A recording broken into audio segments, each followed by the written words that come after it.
Halo teman-teman, kali ini kita akan membahas perjalanan panjang perjuangan bangsa Indonesia menuju kemerdekaan, mulai dari perlawanan rakyat, penjajahan Belanda dan Jepang, hingga pertempuran Surabaya. Yuk simak sampai habis.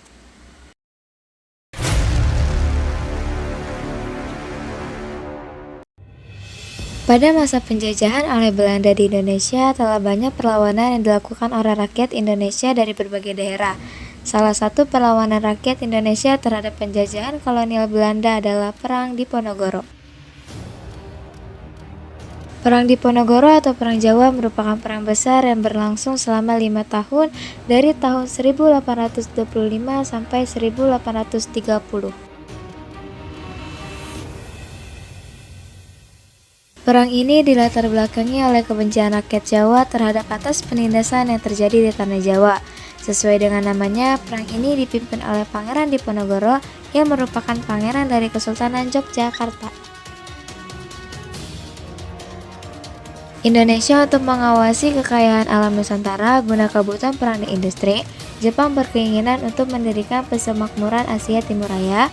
Keinginan ini ditunjukkan melalui serangan Jepang ke pangkalan militer Amerika Serikat di Pearl Harbor, Kepulauan Hawaii pada tanggal 7 Desember 1941.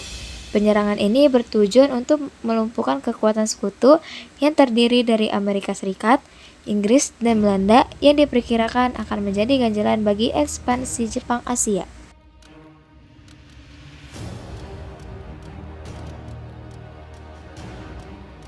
Pemerintah kolonial Hindia Belanda melalui Gubernur Jenderal Sarda Valsterkenborst Stachauer menyatakan perang terhadap Jepang.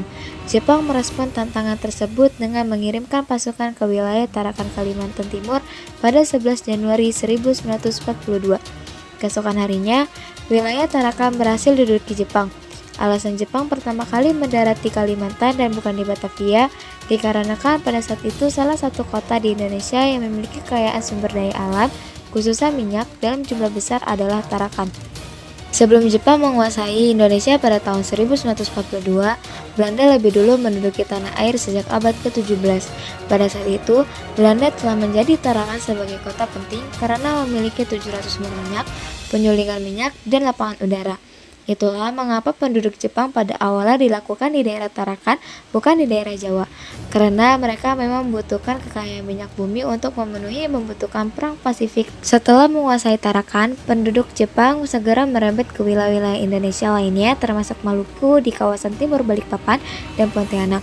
Masing-masing berhasil dikuasai Jepang pada tanggal 24 Januari dan 29 Januari 1942. Pada tanggal 3 Februari dan 10 Februari 1942, giliran Samarinda dan Banjarmasin yang direbut Jepang dari Belanda setelah menguasai Kalimantan dan Maluku. Pasukan Jepang pun melanjutkan ekspedisi ke wilayah Sumatera tanggal 14 Februari 1942.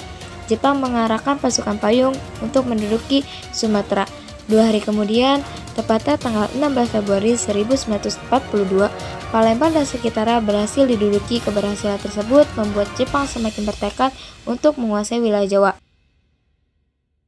Jepang pun menduduki wilayah Teluk Banten di Jawa Barat dan Keragan di Jawa Tengah pada awal Maret 1942, dan Batavia menjadi pusat pemerintah kolonial Hindia Belanda direbut pada tanggal 5 Maret 1942. Menyusul di kemudian hari, Bandung yang diambil alih hanya selang 2 hari. Pada pertengahan tahun 1945, Jepang menunjukkan tanda-tanda kekalahan dan akhirnya menyerah kepada sekutu. Kondisi tersebut kemudian dimanfaatkan sebaik-baiknya oleh para pejuang dan rakyat Indonesia yang sudah sekian lama menantikan kebebasan dari penjajahan bangsa lain. Situasi ini membuka peluang bagi bangsa Indonesia untuk menyatakan kemerdekaan pada tanggal 17 Agustus 1945. Setelah proklamasi kemerdekaan Indonesia pada tanggal 17 Agustus 1945, bukanlah sebuah akhir dari perjuangan rakyat Indonesia. Di beberapa daerah Nusantara masih tetap berjuang dalam mempertahankan kemerdekaan. Hal ini ditandai dengan pertempuran pertama antara pejuang rakyat Indonesia dengan pasukan sekutu setelah deklarasi kemerdekaan yang terjadi di Surabaya, yang kita kenal dengan sebutan Pertempuran Surabaya.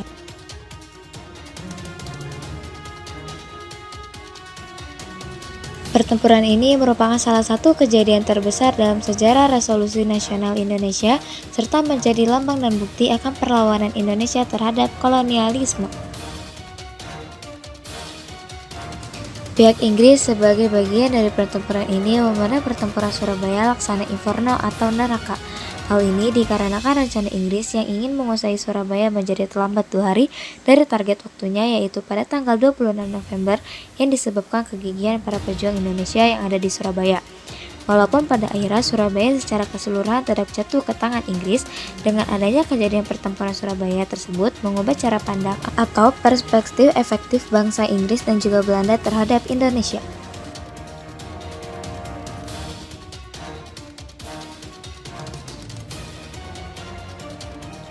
Karena ada kejadian ini, bahasa Inggris menjadi lebih mempertegas posisi serta kedudukan sebagai pihak yang netral dan tidak perlu untuk mendukung Belanda. Selain itu, Belanda yang pada awalnya meremehkan semangat Indonesia mulai menyadari dan melihat perjuangan para pejuang yang ada di dalam mempertahankan Indonesia.